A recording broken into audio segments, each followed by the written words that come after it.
Assalamualaikum warahmatullahi wabarakatuh. Terima kasih kami ucapkan kepada dosen pengampu mata kuliah Analisis Laporan Keuangan, Ibu Nurzi Sebrina, SE AK MSC. Kami dari kelompok 7 yang terdiri dari saya sendiri, Nurul Anissa, dengan NIM 2043-109, dan rekan saya, Nabila Khairani, dengan NIM 2043-046.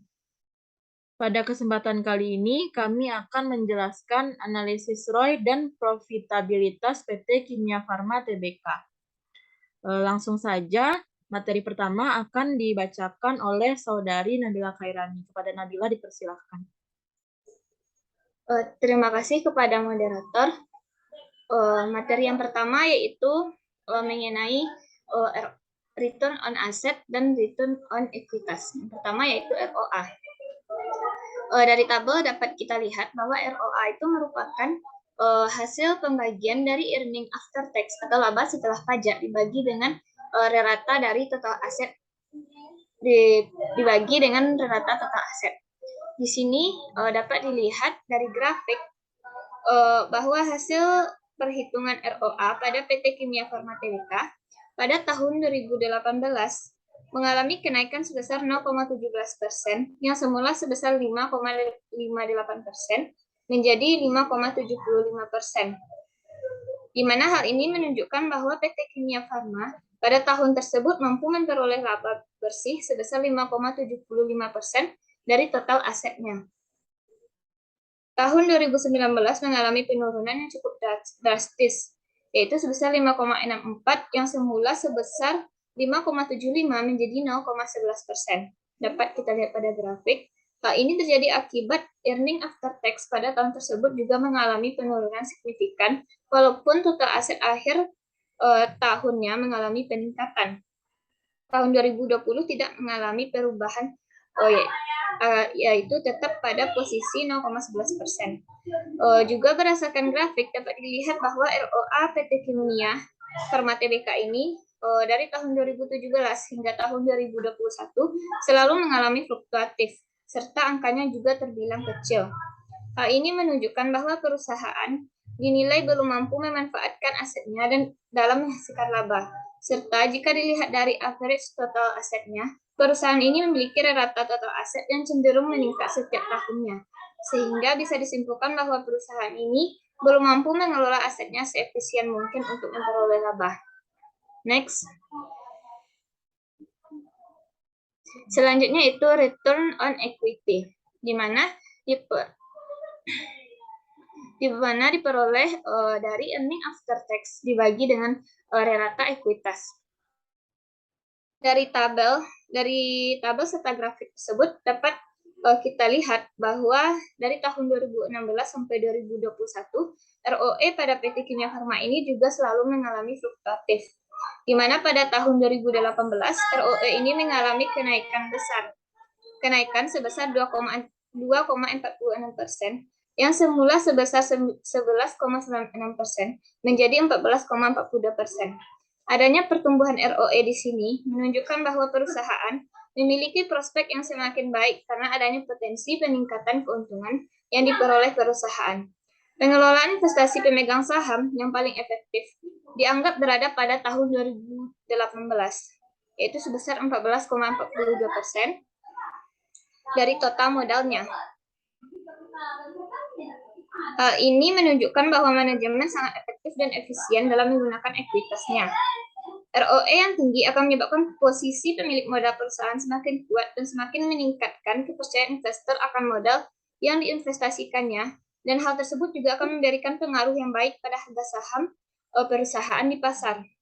Namun pada tahun 2019 ROE menunjukkan penurunan drastis, seperti terlihat pada grafik.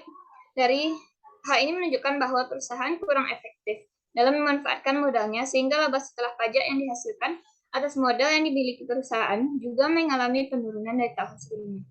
Kesimpulan dari interpretasi pada analisis ROI pada analisis ROI ini ialah dari tahun 2017 hingga 2021 tingkat pengembalian investasi PT Kimia Farma Tbk baik dalam investasi pada aset maupun investasi pada modal mengalami fluktuatif, serta persentasenya terbilang masih tergolong rendah.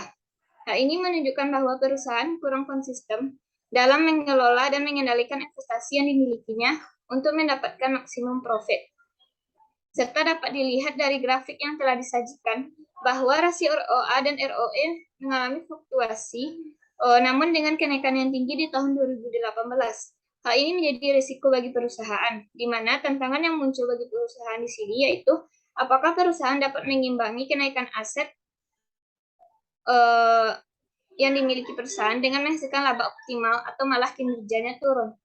Untuk menjawab hal tersebut dapat dilihat pada tahun 2019, di mana perusahaan tidak menunjukkan konsistensinya dalam pengelolaan sehingga terjadi penurunan dalam memanfaatkan investasinya dalam bentuk aset dan modal. Sehingga kenaikan aset dan modal pada tahun 2019 tidak diiringi dengan peningkatan laba bersih yang tinggi juga. Hal ini dapat disebabkan seperti inkonsisten dalam pengelolaan dan efek pandemi.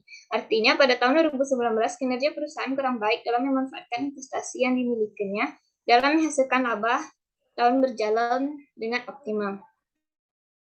Lalu rekomendasi dari analisis ROI ini ialah sebaiknya investasi yang dimiliki oleh PT Kimia Farma, baik terhadap aset maupun ekuitas, dimanfaatkan dengan lebih produktif serta konsisten lagi. Digunakan dalam operasional perusahaan yang tujuannya adalah untuk menghasilkan laba yang maksimal. Dengan pemanfaatan investasi yang produktif, efektif, efisien, serta konsisten, tentu maksimum laba akan tercapai. Rasio ROI pada perusahaan diharapkan nilainya menjadi lebih besar, karena besarnya nilai ROI menunjukkan bahwa perusahaan mempunyai kinerja yang baik dalam mengelola investasinya untuk mendapatkan laba.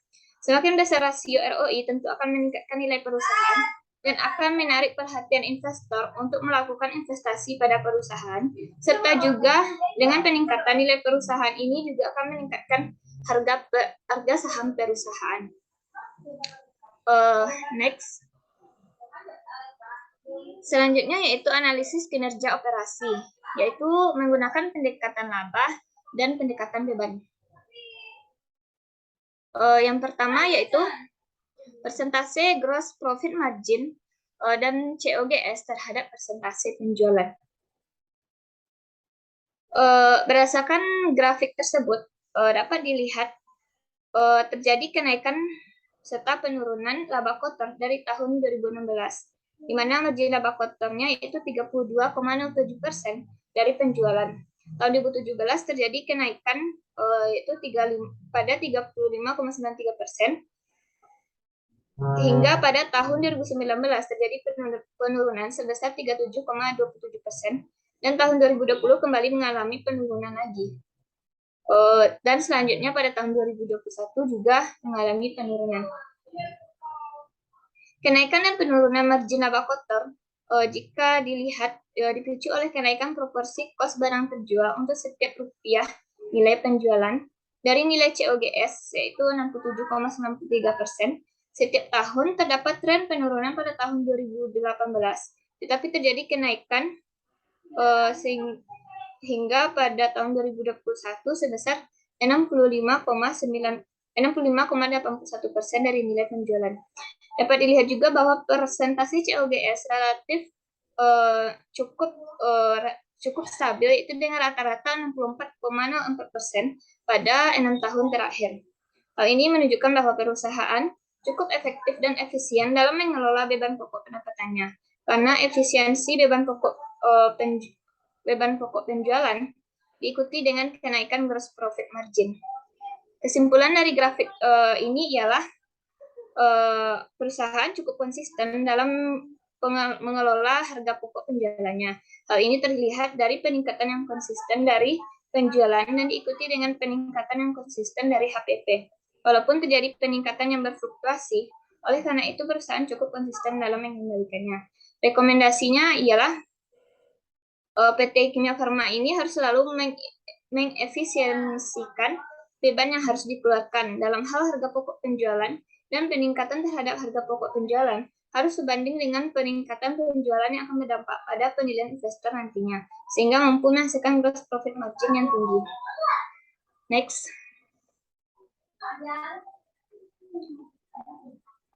Selanjutnya yaitu presentasi dari operating profit margin dan beban atau pendapatan usaha lainnya terhadap persentase gross profit margin. Berdasarkan grafik tersebut dapat kita lihat bahwa kinerja operasi dari kinerja pengelolaan atau pengendalian beban penjualan, beban ADM, dan ada beban ADM dan umum, lalu ada beban atau pendapatan operasional lainnya. Pada margin operasi dari tabel dan grafik di atas dapat kita lihat bahwa pada tahun 2016 sebesar 7,62%, lalu mengalami kenaikan pada 2017, lalu pada tahun 2018 juga mengalami kenaikan hingga namun pada tahun 2019 terjadi penurunan sebesar 5,34%, lalu kembali naik pada tahun 2021. Untuk beban penjualannya secara relatif cukup terkendali, walau terdapat sedikit kenaikan dari tahun 2016 sampai tahun 2021. Kenaikan itu dipicu juga dari kenaikan penjualan atau volume penjualan. Lalu untuk beban administrasi dan umum cenderung mengalami sedikit kenaikan, yang berarti terdapat efisiensi pada bagian administrasi dan umum. Tahun 2016 yaitu sebesar 10,42% dan pada tahun 2021 menjadi 10,88%. Lalu untuk pendapatan lain cenderung mengalami kenaikan pada tahun 2016 yaitu sebesar 1,08% sampai tahun 2020 yaitu sebesar 3,30% dan tahun 2021 kembali mengalami penurunan. Untuk selisih kurs mata uang asing ini tidak lebih dari 1% dan relatif dan nilainya pun relatif kecil dan stabil. Lalu kesimpulan dari grafik ini ialah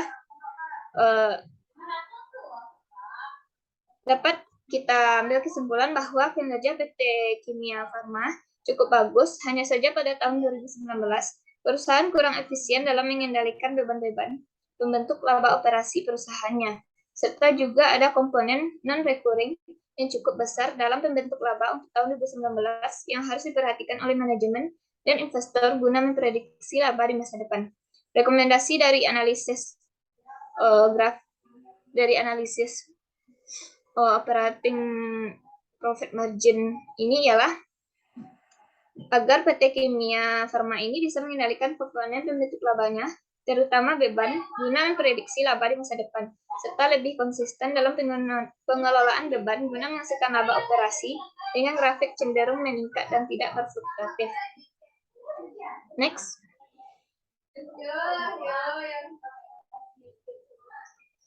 Lalu selanjutnya yaitu grafik persentase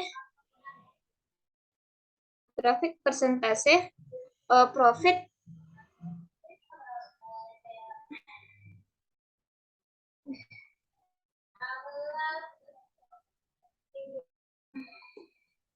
grafik persentase PTPM dan penghasilan beban keuangan terhadap persentase operating profit margin,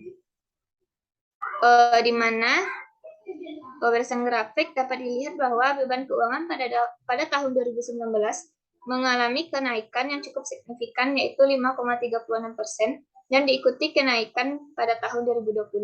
Dari tahun 2016 dapat dilihat bahwa beban keuangan selalu mengalami kenaikan, kecuali pada tahun 2021 yang mengalami penurunan. Kenaikan beban keuangan dipicu oleh kenaikan liabilitas jangka panjang maupun liabilitas jangka pendek perusahaan, terutama pada pinjaman bank sehingga meningkatkan jumlah bunga yang harus dibayar. Lalu pada penghasilan keuangan ini dapat dilihat tidak terlalu besar sehingga berdampak sedikit pada laba. Kesimpulan dari grafik ini adalah bahwa dari tahun 2016 sampai 2020 selalu mengalami kenaikan fluktuatif, di mana terjadi penurunan drastis pada tahun 2019 dikarenakan kenaikan biaya keuangan dan kontribusi penghasilan keuangan yang relatif kecil, dan juga tidak begitu mempengaruhi kenaikan laba sebelum pajak yang dihasilkan perusahaan, sehingga laba sebelum pajak sedikit mengalami penurunan karena penghasilan keuangan tidak mampu menutupi beban keuangan yang dikeluarkan perusahaan. Lalu rekomendasi untuk ini adalah sebaiknya PT Kimia Farma mencari alternatif lain sebagai bentuk penghasilan keuangan, sehingga gap atau jarak antara beban keuangan dan penghasilan keuangan tidak terlalu besar. Next. Selanjutnya itu grafik persentase net profit margin dan pajak penghasilan terhadap persentase pre-tax profit margin. Dari grafik dapat kita lihat bahwa persen beban PPh itu sebesar 0,80% dari penjualan untuk tahun 2021. Rasio ini dapat kita lihat mengikuti besar laba sebelum pajak tahun berjalan, kecuali tahun 2018 beban PPh-nya cukup besar, yaitu 2,60% dari penjualan. Lalu, margin laba bersih perusahaan tahun 2016 itu sebesar 4,67%. Angka ini mengalami kenaikan sampai tahun 2018, yaitu 6,33% dan menurun drastis pada tahun 2019 sebesar 0,17%. Setelah itu kembali mengalami kenaikan pada tahun berikutnya. Kesimpulannya dari grafik ini ialah bahwa peningkatan laba sebelum pajak akan diikuti dengan peningkatan pajak penghasilan perusahaan yang bermuara pada laba setelah pajak, sehingga peningkatan laba sebelum pajak akan berdampak pada beban pajak penghasilan dan juga berdampak pada laba setelah pajak. Selain itu, fluktuatif dari laba bersih atau laba setelah pajak juga akan berdampak pada penilaian investor akan kemampuan perusahaan, pada penilaian kinerja perusahaan, serta pengelolaan atau pengendalian aktivitas perusahaan. Selain itu, tahun 2019 yang terdapat komponen non-recurring juga akan berdampak pada peramalan atau prediksi lama masa depan. Rekomendasi dari grafik ini ialah, dan analisis ini ialah, bahwa PT Kimia Farma bisa mengendalikan aktivitas perusahaannya dan memaksimalkan komponen permanen pembentuk laba guna prediksi laba masa depan atau laba yang persisten. Hal ini juga menjadi perhatian untuk investor dalam berinvestasi. Lalu kesimpulan dari analisis pendekatan laba dan beban ini untuk analisis kinerja operasi ialah berdasarkan analisis profitabilitas yang dilakukan dengan membedakan 4 komponen, yaitu gross profit margin, operating profit margin, pre-tax profit margin, dan net profit margin, menunjukkan bahwa kemampuan perusahaan dalam menjalankan kegiatan operasionalnya cukup baik. Hal ini dapat dilihat dari pengelolaan beban yang dilakukan PT Kimia Farma Tbk dapat dikatakan cukup efektif dan efisien, di mana peningkatan penjualan yang terjadi tahun 2016 sampai 2021. Namun di tahun 2019, 2020, dan 2021, perusahaan tidak bisa menekan penurunan beban, berbeda dengan tahun sebelumnya atau terjadi ketidakefisienan beban. Selain itu, hal yang juga menjadi perhatian yaitu adanya pendapatan lain yang menyumbang cukup besar dalam laba tahun 2018 yang menyebabkan laba tahun tersebut mengandung komponen non-recurring. Secara keseluruhan, dengan melihat net profit margin yang dihasilkan perusahaan sangat baik dalam menghasilkan laba atas penjualan selama 5 tahun terakhir. Rekomendasi dari analisis kinerja operasi ini ialah perusahaan harus dapat menjaga dan melakukan kontrol tetap dalam pengelolaan komponen pembentuk laba, terutama beban. Perusahaan tentu berkeinginan untuk meningkatkan operasional untuk mendapatkan maksimum profit. Namun perusahaan juga harus memperhatikan risiko yang ditimbulkan dalam mengambil sebuah keputusan. Seperti halnya di tahun 2019 dan 2020, peningkatan pinjaman bank yang terjadi akan berdampak pada peningkatan beban bunga pinjaman yang harus dibayarkan. Dengan kebijakan yang diambil, yakni melakukan pinjaman ke bank, perusahaan sebaiknya memperhitungkan cost dan benefit dari pinjaman tersebut. Misalnya, apabila perusahaan melakukan pinjaman di bank untuk mendukung operasional, sebaiknya digunakan untuk membeli aset non-lancar, sehingga biaya-biaya yang dikeluarkan dapat terbayarkan dengan mendapatkan pengembalian atas investasi dari aset non-lancar tersebut. Juga akan menambah komponen pendapatan dalam laporan laba rugi, sehingga laba yang maksimal dapat tercapai. Selain itu, dalam meningkatkan net profit margin, tentunya harus meningkatkan penjualan. Dengan demikian, peningkatan juga harus diikuti dengan pengontrolan beban-beban dengan ketat, yaitu dengan cara melakukan review atas pengeluaran untuk beban-beban dan memangkas biaya-biaya yang tidak efisien. Sekian yang dapat saya sampaikan, dikembalikan kepada moderator. Baiklah, terima kasih kepada Saudari Nabila. Berikutnya saya akan menjelaskan tentang analisis pemanfaatan aset.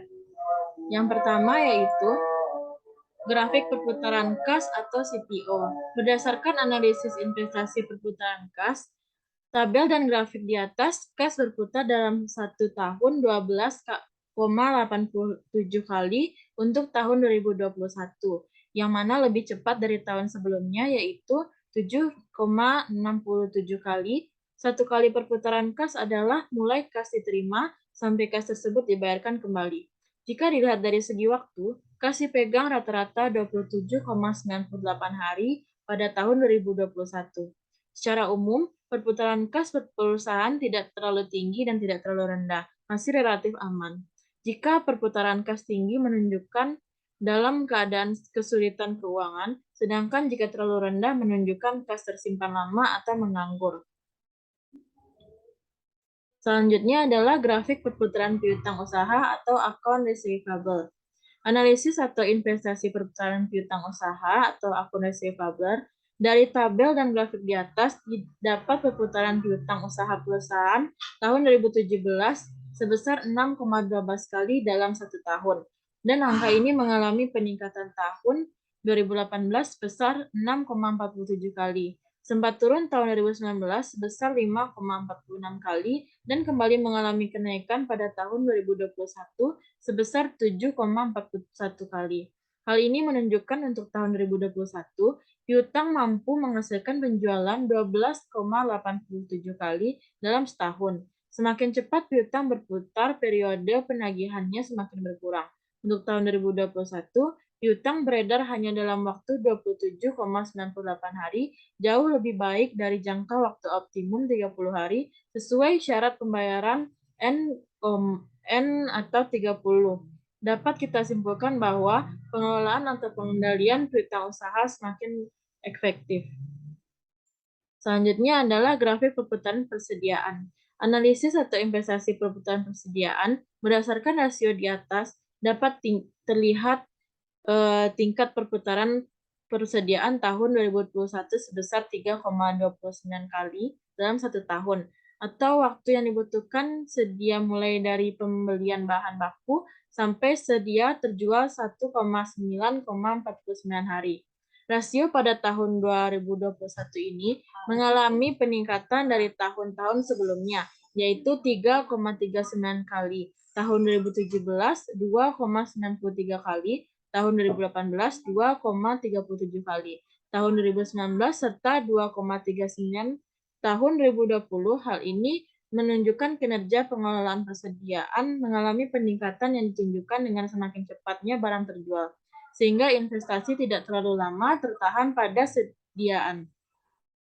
Selanjutnya adalah grafik perputaran aset operasi jangka panjang. Analisis atau interpretasi perputaran aset operasi jangka panjang berdasarkan rasio di atas terlihat tingkat perputaran persediaan tahun 2021 sebesar 1,12 kali dalam satu tahun, atau waktu yang dibutuhkan sediaan mulai dari pembelian bahan baku sampai sediaan terjual 320,96 hari. Rasio aset jangka panjang mengalami kenaikan yang cukup stabil pada tahun 2017 sebesar 133,76 hari sampai tahun 2020 sebesar 404,35 hari dan mengalami sedikit penurunan tahun 2021 sebesar 320,96 hari. Selanjutnya adalah grafik perputaran utang usaha.